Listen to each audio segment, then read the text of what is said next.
অবরোধের মধ্যেও মানবিকতার খাতিরে ছেড়ে দেওয়া হচ্ছে স্কুল ছাত্রছাত্রীদের। মেদিনীপুরের ধর্মায় জাতীয় সড়ক অবরোধ করে বিক্ষোভ চাকরিহারা শিক্ষক শিক্ষিকাদের। দুপুর 1টা নাগাদ টিআই অফিস থেকে মিছিল সহকারে মেদিনীপুরের ধর্নায় এসে 7 নম্বর জাতীয় সড়ক অবরোধ করে বিক্ষোভ শুরু করলেন চাকরিহারা শিক্ষক শিক্ষিকারা। অবরোধের মধ্যেও মানবিকতার খাতিরে ছেড়ে দেওয়া হচ্ছে স্কুল ছাত্রছাত্রীদের। মেদিনীপুরের ধর্মায় জাতীয় সড়ক অবরোধ করে বিক্ষোভ চাকরিহারা শিক্ষক শিক্ষিকাদের। দুপুর 1টা নাগাদ টিআই অফিস থেকে মিছিল সহকারে মেদিনীপুরের ধর্নায় এসে 7 নম্বর জাতীয় সড়ক অবরোধ করে বিক্ষোভ শুরু করলেন চাকরিহারা শিক্ষক শিক্ষিকারা। অবরোধের মধ্যেও মানবিকতার খাতিরে ছেড়ে দেওয়া হচ্ছে স্কুল ছাত্রছাত্রীদের।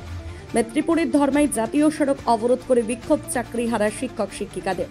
দুপুর 1টা নাগাদ টিআই অফিস থেকে মিছিল সহকারে মেদিনীপুরের ধর্নায় এসে 7 নম্বর জাতীয় সড়ক অবরোধ করে বিক্ষোভ শুরু করলেন চাকরিহারা শিক্ষক শিক্ষিকারা।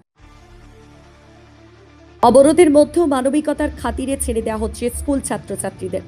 মেদিনীপুরের ধর্মায় জাতীয় সড়ক অবরোধ করে বিক্ষোভ চাকরিহারা শিক্ষক শিক্ষিকাদের। দুপুর 1টা নাগাদ টিআই অফিস থেকে মিছিল সহকারে মেদিনীপুরের ধর্নায় এসে 7 নম্বর জাতীয় সড়ক অবরোধ করে বিক্ষোভ শুরু করলেন চাকরিহারা শিক্ষক শিক্ষিকারা।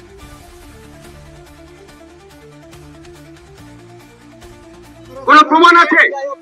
17 দফা দুর্নীতির কথা আমাদের কোর্ট বলেছে, সেই 17 দফা দুর্নীতির মধ্যে আমরা কোনোটাতেই কিন্তু কোনোভাবে যুক্ত নই। তাহলে আমরা কেন কোনো কিছুতেই এই পজিশনে দাঁড়িয়ে আমাদের রাজ্য সরকারের যে দুটি সংস্থা রয়েছে, পশ্চিমবঙ্গ মধ্যশিক্ষা পর্ষদ, তারা ঘুমিয়ে রয়েছে।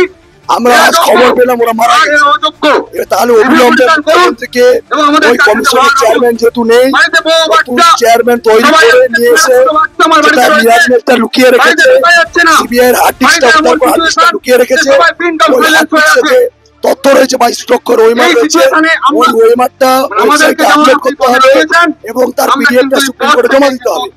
আর যেগুলো সুপ্রিম কোর্ট বলেছে টেন্টেড টিচাররা আছে তাদেরকে অবিলম্বে বরখাস্ত চিঠি ধরাতে হবে। আর আমাদের অবিলম্বে আমাদের প্রতিষ্ঠান আছে অগাস্টার হাতে নেই, কলম নেই, সেটাকে অবিলম্বে ফিরিয়ে দিয়ে আমাদের বিদ্যালয়ে ফিরিয়ে দিতে হবে। এইটা মুখ্যমন্ত্রী ঘুম ভাঙানোর জন্য আমাদের আজকের এই আন্দোলন।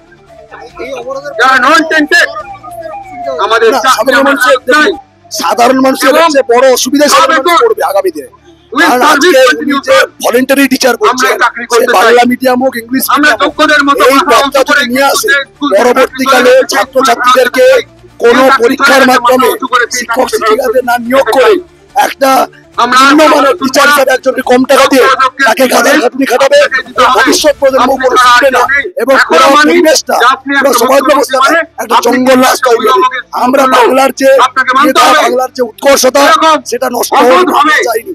বাংলা যেরকম এগিয়ে ছিল, বাংলা যেন আগামী দিনে এগিয়ে থাকে এবং ভারতবর্ষকে উন্নতির পথ দেখিয়েছে, আগামী দিনে যাতে পারে তার জন্য আজকে